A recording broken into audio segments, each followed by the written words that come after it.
Hello नमस्कार, welcome to Gargi news India में आस्था शर्मा। तो आइए आज की बड़ी खबरों पे नजर डालते हैं। ईरान ने कहा कि गैर शत्रुतापूर्ण जहाजों को स्ट्रेट ऑफ हॉर्मज से सुरक्षित गुजरने की अनुमति दी जाएगी, बशर्ते वे ईरान के खिलाफ किसी भी आक्रामक गतिविधि में शामिल न हो और उनके नियमों का पालन करें। इजराइल और ईरान के बीच हवाई हमले जारी हैं। वहीं ईरान ने ट्रंप के युद्ध खत्म करने के लिए बातचीत के दावे को खारिज कर दिया। ईरानी सेना ने कहा कि अमेरिका खुद से ही बातचीत कर रहा है, जबकि रिपोर्ट्स में 15 बिंदुओं के प्रस्ताव की बात सामने आई है।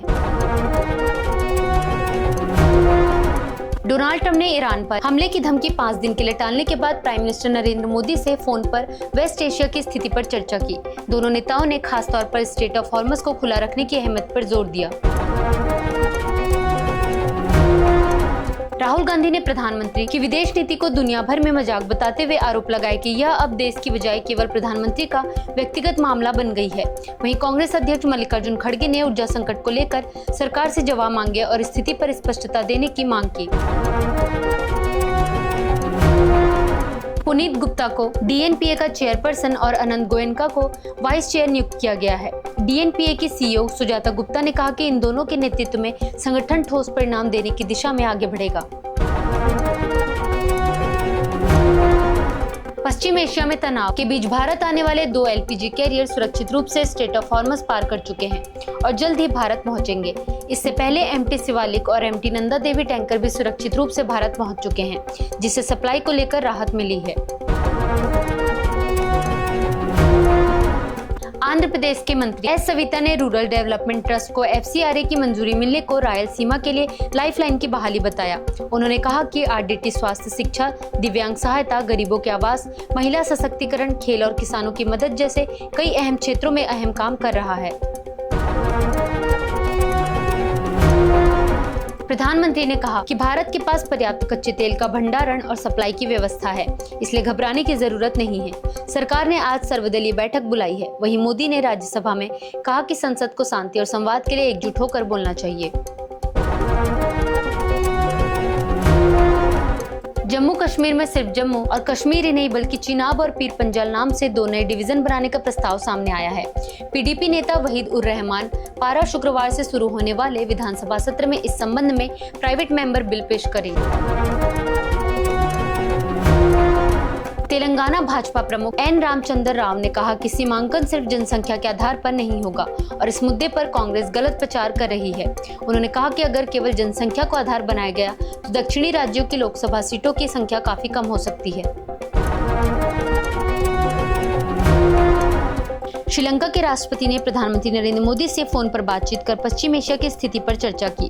बातचीत के दौरान दोनों नेताओं ने भारत श्रीलंका ऊर्जा सहयोग को मजबूत करने और क्षेत्रीय सुरक्षा बढ़ाने से जुड़े प्रमुख पहलुओं की प्रगति की समीक्षा की।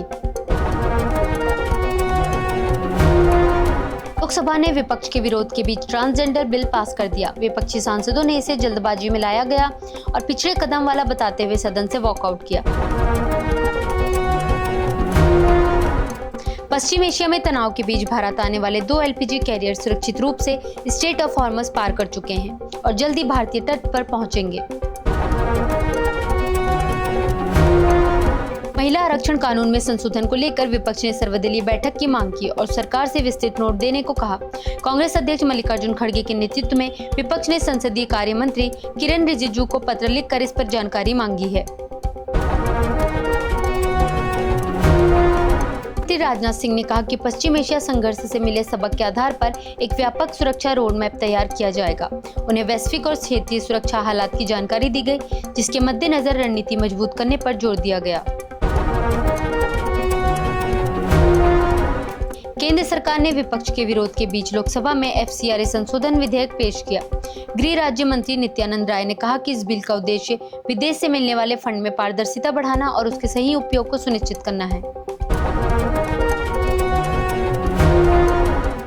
लोकसभा में वित्त विधेयक पारित होने के दौरान वित्त मंत्री निर्मला सीतारमण ने एनडीए सरकार के आर्थिक प्रदर्शन का बचाव किया। उन्होंने इस दौरान इंडियन नेशनल कांग्रेस, तृणमूल कांग्रेस और द्रविड़ मुनेत्रा कझागम पर अर्थव्यवस्था को लेकर निशाना साधा।